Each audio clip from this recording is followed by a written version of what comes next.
नमस्कार प्यारे बच्चों, मैं जितेंद्र कुमार आपका स्वागत करता हूं। तो आज मैं आपके लिए एक बहुत ही काम की सूचना लेके आया हूं प्यारे बच्चों।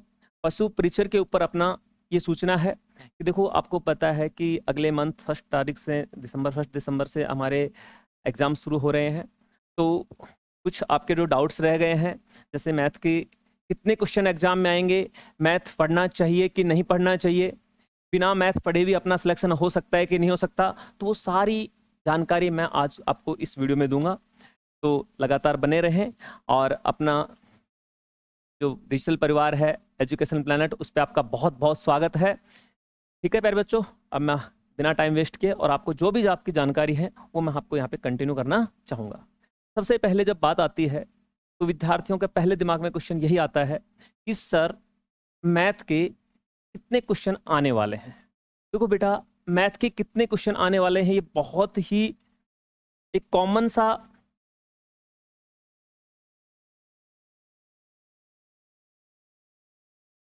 क्वेश्चन ये दिमाग में घूम रहा है बच्चों के। तो आज मैं इसका बिल्कुल ही क्लियर करके जाऊंगा और बता के जाऊंगा कितने क्वेश्चन एग्जाम में आएंगे। देखिए, अगर बात करें मैथ के क्वेश्चंस की, तो यहाँ पे एग्जाम में आपके 15 से 20 क्वेश्चन 15 से 20 क्वेश्चन यहाँ पे आपके मैथ में आएंगे। अगर मिनिमम की बात करें तो बेटा मिनिमम हमारे पास 15 क्वेश्चन है, और अगर मैक्सिमम की बात की जाए तो मैक्सिमम हमारे पास 30 क्वेश्चन यहाँ पे होंगे। ठीक है। अब दूसरी बात आती है, जब जैसे ही क्वेश्चनों का पता लगता है 15 से 20 क्वेश्चन, जो कि सिलेक्शन के लिए बहुत इंपॉर्टेंट हो जाते हैं, आप इसको नेग्लेक्ट नहीं कर सकते। तो कुछ बच्चों के दिमाग में आता है कि सर, उन मैथ क्वेश्चंस का लेवल क्या रहेगा। लेवल क्या रहेगा मतलब उनका किस लेवल के क्वेश्चन होंगे। तो बेटा यहाँ पे लेवल की अगर बात की जाए तो लेवल बहुत ही क्लियर है, ये 10th लेवल के क्वेश्चन होंगे, ये मैट्रिक लेवल के क्वेश्चन होंगे। और मैट्रिक लेवल के क्वेश्चन में ये नहीं है कि ये बहुत ही ज़्यादा आपका सीजीएल हो, इस टाइप का, ऐसा भी नहीं है। एक बेसिक स्टैंडर्ड क्वेश्चन होंगे, वो बेसिक स्टैंडर्ड क्वेश्चन है तो वो आपको आने चाहिए। अब ये बात आती है तीसरा और सबसे जो इंपॉर्टेंट सवाल बच्चों के दिमाग में घूम रहा था बेटा, वो ये था कि क्या बिना मैथ के सिलेक्शन हो सकता है। कुछ बच्चे से सोच रहे थे, सर मैंने जीके बहुत अच्छे से पढ़ा है, मेरा साइंस बहुत अच्छा है, तो मैं अगर मैथ के क्वेश्चन को वहाँ पे क्विट कर दूं, छोड़ दूं या ना करूं, तो क्या मेरा सिलेक्शन पॉसिबल है। देखो बेटा, मैं नहीं कहूँगा, इसमें मेरे पास दो आंसर आप लोगों के लिए। एक है कि हाँ ठीक है, और एक है कि नहीं, पॉसिबल नहीं है। अब मैं दोनों को आपके पास यहाँ पे एक्सप्लेन करूंगा और आपको समझाना चाहूंगा कि आपको क्या करना चाहिए। सबसे पहले बात आती है, क्या मैथ के क्वेश्चन के बिना, देखिए सीधी सीधी बात है, यहाँ पे आपको पता है कि जो आपकी जीके है, जीके के यहाँ पे 50 क्वेश्चन आ रहे हैं।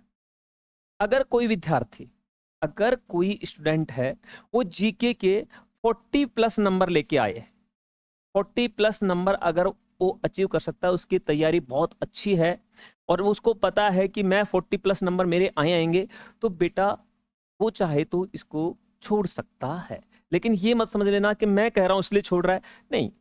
उसकी तैयारी बहुत अच्छी है, वो यहाँ से उसको कवर अप कर सकता है, जो उसे लॉस वहाँ मैथ के क्वेश्चन ना करने पे होगा वो यहाँ पे हो सकता है। लेकिन आप जानते हो कि जो हमारा बोर्ड है, उस बोर्ड का पेपर का लेवल कैसा है, वहाँ पे इस तरह के जो अपने पास क्वेश्चंस हैं, 40 प्लस स्कोर करना आप भी जानते हो कि कितना मुश्किल काम है, किस लेवल पे आपको जाना पड़ेगा। इसलिए मैं आपसे दूसरे सजेशन की तरफ जाता हूँ कि नहीं, आप इसको छोड़ना मत। आपको ये मैथ के जो 15 क्वेश्चन हैं, बहुत ही बेसिक मैट्रिक लेवल के हैं, बहुत ही जर्नल क्वेश्चन हैं, जो किसी ना किसी रेगुलर एग्जाम में आते रहते हैं, वही क्वेश्चन की अपन बात कर रहे हैं। तो वो क्वेश्चन भी आपको यहाँ पे कुछ ना कुछ थोड़े बहुत यहाँ पे आपको करने हैं। तो बेटा मैं चाहूंगा कि आप इसको छोड़ें, आपको ये क्वेश्चन करने हैं। तो करने हैं तो फिर सीखिए कैसे, वो लेवल जो आपको चाहिए वो मिले कहाँ, ये सारी बातें मैं आपको बिल्कुल आज पूरा पूरा प्लान आपको समझा के जाऊंगा। और कौन कौन से टॉपिक हैं मैं आपको ये भी यहाँ पे डिस्कस करके जाऊंगा बेटा, कि कौन कौन से टॉपिक हैं जो यहाँ पे इस एग्जाम में आने वाले हैं। बिल्कुल स्टिकता के साथ करूंगा, ये नहीं कहूंगा कि ये आएगा वो आएगा, पूरा पढ़ना है, ऐसा कुछ नहीं है। बहुत ही जो रियल टॉपिक जो हमारे सिलेबस में डाले हुए हैं, या जो सिलेबस में डाले हुए हैं उनके बहुत ही आसपास क्लोज टॉपिक हैं, मैं वो आपके साथ यहाँ पे डिस्कस करूंगा। और वो कौन कौन से टॉपिक होंगे तो उनकी हम बात करेंगे। सबसे पहले अगर बात आती है तो यहाँ पे जो आपके क्वेश्चंस आएंगे वो अर्थमेटिक से आएंगे, एडवांस का यहाँ पे कोई रोल नहीं होगा, सिर्फ अरिथमेटिक मैथ से क्वेश्चन आएंगे। कौन से मैथ से आएंगे? अरिथमेटिक।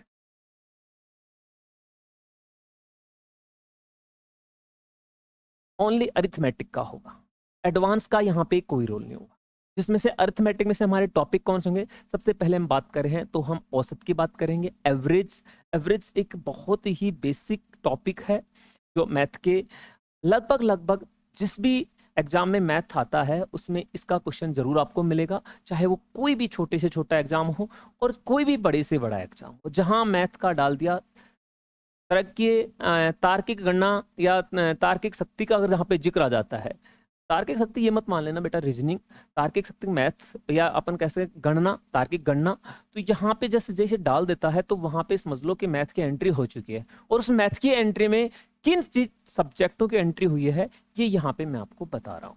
तो सबसे पहले जब बात आती है तो औसत की बात आती है। यहाँ से एक क्वेश्चन आपके एग्जाम में लगभग हमेशा आता है, तो यहाँ पे एक क्वेश्चन आने की पूरी संभावना है।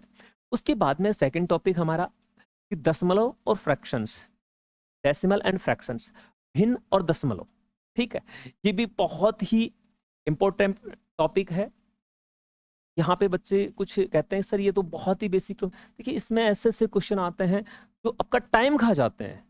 करने में तो सेकंड के हिसाब से करना होता है, लेकिन टाइम आपका वो नष्ट कर देते हैं। जैसे एक बहुत ही इजी सा क्वेश्चन, मैं छोटा सा एक एग्जांपल देना चाहूंगा जो सभी बच्चों को यहाँ पे लगभग लगभग आता है, लेकिन करने का तरीका किसका क्या है। जैसे सिंपल सा क्वेश्चन है, यहाँ पे लिखा है कि 0.3, उसमें ऐड करना है 0.33, उसमें ऐड करना है 0.333 और यहाँ पे इसमें ऐड करना है 0.333 एंड 3, और कहता है इनका रिजल्ट बेटा क्या होगा। अब देखिए मैं जानता हूँ ऐसा कोई स्टूडेंट नहीं है जो इस एग्जाम की तैयारी कर रहा हो जिसने 10th पास कर रखी हो और उसको ये वाला क्वेश्चन ना बने, ऐसा कोई स्टूडेंट नहीं है, सभी इसका आंसर दे सकते हैं। लेकिन बेटा एक स्टूडेंट है जो केवल 10 सेकंड में आंसर दे रहा है, एक स्टूडेंट इसी का आंसर 30 सेकंड में दे रहा है, एक स्टूडेंट इसी का आंसर 1 मिनट में दे रहा है, लेकिन एक स्टूडेंट ऐसा भी है जो इसको 3 मिनट में जाके सोल्व कर रहा है। तो जो 3 मिनट में सोल्व कर रहा है या जो 1 मिनट में सोल्व कर रहा है उनके लिए ये टफ हो जाता है, वो बोलेंगे सर बहुत लेवल के क्वेश्चन आए थे। लेकिन जो बच्चा इसको 30 सेकंड में 10 सेकंड में हल कर रहा है उसको पता है कि ये बेसिक क्वेश्चन है और मैं इसको आराम से हल कर सकता हूँ। तो यहाँ पे जब बात आती है सिखाने की तो दशमलव और फ्रैक्शन की आपको नॉलेज होनी चाहिए। ठीक है, तो बिल्कुल ये भी अपना एक टॉपिक है। अगला टॉपिक है नंबर सिस्टम, है संख्या पद्धति है। संख्या पद्धति की बात करें तो यहाँ पे संख्याओं के बारे में हमारे पास जैसे नेचुरल नंबर है, फुल नंबर है, रियल नंबर है, इन सब की बात कर रहे हैं। इन सबसे जो भी क्वेश्चन हमारे पास बनते हैं तो वो यहाँ पे आएंगे। ठीक है, सिंप्लीफिकेशन आता है, बहुत ही बेसिक टॉपिक है मैथ का, लेकिन क्या होता है कि सबसे ज्यादा क्वेश्चन इसी टॉपिक से बनते हैं। ये जो दोनों ऐसे टॉपिक हैं कि हर एग्जाम में सबसे ज्यादा क्वेश्चन पूछे जाते हैं और बच्चा सबसे ज्यादा कंफ्यूज भी इन्हीं में होता है कि बताइए अब मैं इन क्वेश्चन को कैसे करूँ। तो यहाँ पे ये दोनों ही टॉपिक बहुत ही ज्यादा इंपॉर्टेंट है, यहाँ पे ये दोनों टॉपिक अपने आएंगे।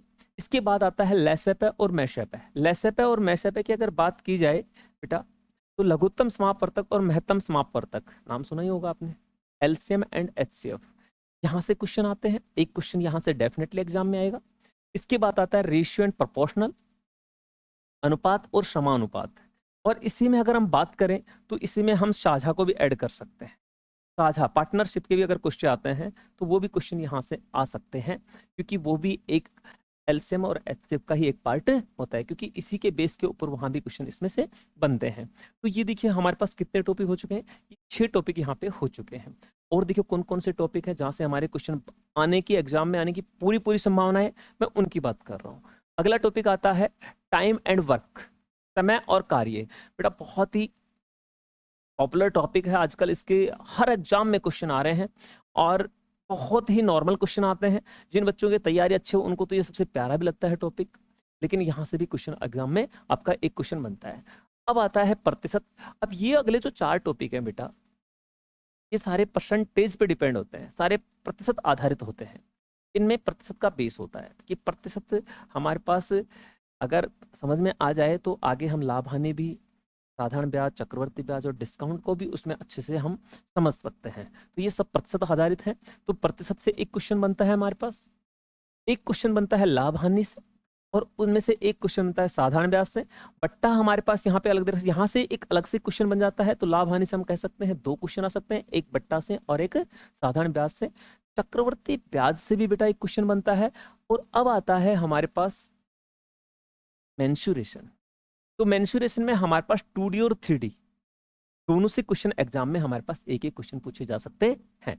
इस प्रकार से हमारे पास यहाँ से भी दो क्वेश्चन यहाँ से बनते हैं, दो क्वेश्चन यहाँ से हैं और दो क्वेश्चन कम से कम यहाँ से। बाकी हम बात करें तो सब टॉपिक से एक एक क्वेश्चन यहाँ पे मान के हम चल रहे हैं। तो देखिए हमारे पास कितने, लास्ट टाइम अपन ने देखा है कि यहाँ पे हमारे पास इससे कितने, इससे 3 से 4 क्वेश्चन यहाँ पे एग्जाम में पूछे जाते हैं। इससे नॉर्मली एक क्वेश्चन यहाँ से बनता है, एक क्वेश्चन यहाँ से और एक क्वेश्चन यहाँ से, और यहाँ से भी एक क्वेश्चन बनता है, चाहे वो अनुपात से बनाए चाहे वो साझेदारी से। तो हम देखते हैं 1 2 और 4 6 और 2 8 क्वेश्चन तो यहाँ से बन गए बच्चों। और यहाँ से अपन काउंट करते हैं तो यहाँ से हमारे पास 2 2 4 और 2 6 और 7 क्वेश्चन यहाँ पे। इस प्रकार से मिनिमम 15 क्वेश्चन का तो यहाँ से आपका सिलेबस इनमें से आता है। ठीक है, और इसके अलावा अगर एग्जामिनर चाहता है और उसका मूड अच्छा है, वो मैथ को ज़्यादा प्रेफर कर रहा है, तो वो कर सकता है कि आपके किसी टॉपिक में से एक की बजाय 2 क्वेश्चन डाल दिए जाए। तो इसलिए मैक्सिमम 20 और मिनिमम 15 क्वेश्चन यहाँ पे बन रहे हैं। ठीक है, अब ये जो अपने पास ये है, मैं मैथ एजुकेटर हूँ, मैंने बताया था जैसे अपनी स्टार्टिंग में। तो इनका मैं हर टॉपिक का वन शॉट आपके लेवल के अकॉर्डिंग और उसमें मैं हर वो टाइप का क्वेश्चन यहाँ पे डालूंगा जो आपके एग्जाम के बहुत ही क्लोज होगा, मतलब आने की जिसकी पूरी पूरी संभावना होगी। दूसरी बात आती है बच्चों कि वन शॉट का पूरा वीडियो होगा 2-2.5 घंटे, जितने में भी वो टॉपिक खत्म होगा 3 घंटे 4 घंटे जितने भी होगा, मैं वन शॉट में उसको क्लियर करके जाऊंगा। तो आपको कहीं इधर उधर दाएं बाएं भटकने की जरूरत नहीं है। पूरा आपका थ्योरी भी उसमें होगा, मैं आपको कॉन्सेप्ट भी समझाऊंगा और प्रैक्टिस भी आपको मैं उस टॉपिक में उसी वीडियो में करा के जाऊंगा। तो आपको भटकने की कहीं कोई आवश्यकता नहीं है। डेली अपना वीडियो यहाँ पे आपके सामने अपलोड रहेगा अपने चैनल एजुकेशन प्लेनेट पर, वो आपको मिलता रहेगा। तो क्लास को बिल्कुल भी ना छोड़े। और इसके अलावा कुछ और इन्फॉर्मेशन है तो मैं उनको भी आपके साथ थोड़ा शेयर कर देता हूँ।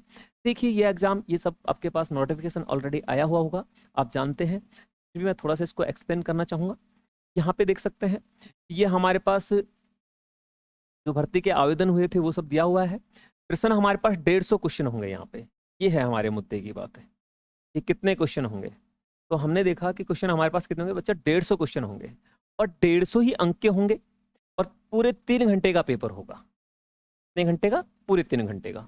अब यहाँ पे क्या है कि हम देखते हैं कि सारे हमारे पास ऑब्जेक्टिव हैं, अधिकतम 150 हैं और प्रत्येक क्वेश्चन के लिए 1 नंबर आपको मिलेगा। मतलब हर क्वेश्चन है वो इक्वल मार्क्स का होगा, सिंगल नंबर मतलब 1 नंबर का होगा।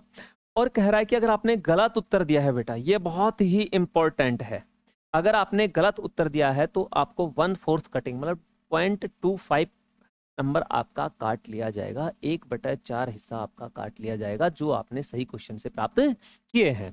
ठीक है, एक और लिखा है ये 5वां जो आपने देखो पढ़ा होगा कि 40% न्यूनतम अंक लाना अनिवार्य है। बेटा ये 40% न्यूनतम अंक का मतलब कभी भी ये नहीं है कि आपका सिलेक्शन हो जाएगा। सिलेक्शन तो जो मेरिट होगा उसी के हिसाब से आपका सिलेक्शन होगा।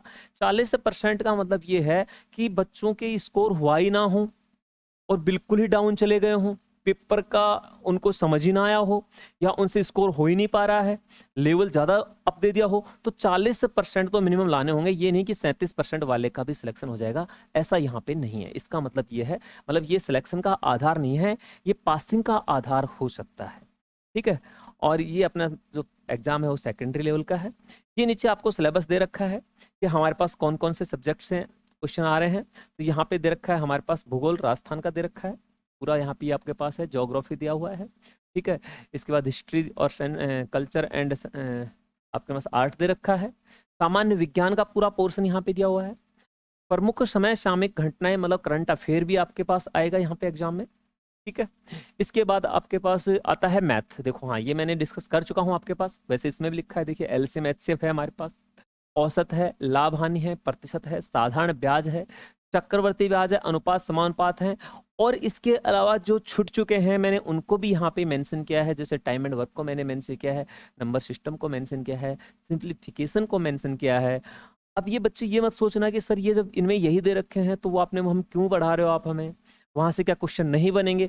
बेटा देखो अगर जहाँ पे 10th लेवल मैथ डाल देता है, जहाँ पे बेसिक मैथ डाल देता है, तो मैंने जो टॉपिक आपको लिखाए हैं उन सब की नॉलेज होना आपका आपका मतलब कि आपको होनी ही चाहिए। अगर आपको उन सब की नॉलेज नहीं है तो फिर समस्या है, क्योंकि फिर आप एग्जामिनर को चैलेंज नहीं कर सकते कि आपने ये वाला सिलेबस में नहीं डाला। ये कहा 10th लेवल का बेसिक मैट्रिक मैथ आएगा तो उसमें आपको ये सब आना चाहिए, ठीक है। तो ये तो उसने बेसिक चीज़ें डाल दी हैं, बट जो 10th लेवल में बच गई तो मैंने वो भी यहाँ पे मेंशन कर दी है। उसके बाद में पशुपालन के लिए जो हमारे बेसिक क्वेश्चन हैं वो सारे यहाँ पे आपके आएंगे। तो ये एक छोटा सा इन्फॉर्मेटिव वीडियो था आप लोगों के लिए। और अब डेली मेरी क्लास हुआ करेगी, डेली आपको हमारे चैनल एजुकेशन प्लेनेट पर आपको क्लास मिलेगी, तो क्लास लेना बिल्कुल ना भूलें। और जो बच्चे कंफ्यूज थे कि कैसा होगा मैथ की, ज़रूरी है बेटा, बिल्कुल ज़रूरी है मेरे हिसाब से तो, क्योंकि अगर 15 क्वेश्चन अगर आ रहे हैं और बेसिक लेवल के आ रहे हैं तो आप 10 से 12 का स्कोर तो नॉर्मल से नॉर्मल बच्चा कर सकता है। और जिसका थोड़ा सा ठीक है, तैयारी कर रहा है, जो मेरी वीडियो देखेगा उसका खुद का कॉन्फिडेंस सीखेगा, सर मेरे 15 में से 15 आ जाएंगे। और मैं चैलेंज करता हूँ, मैं आपको दिखाऊंगा एग्जाम होने के बाद, दिखाऊंगा बेटा ये क्वेश्चन मैंने देखो इस क्लास में करवाया था, ये एग्जाम में आया है, ठीक है ना। तो ये आप वीडियो देखना और आगे क्लास आप कंटिन्यू करना। Thank you very much.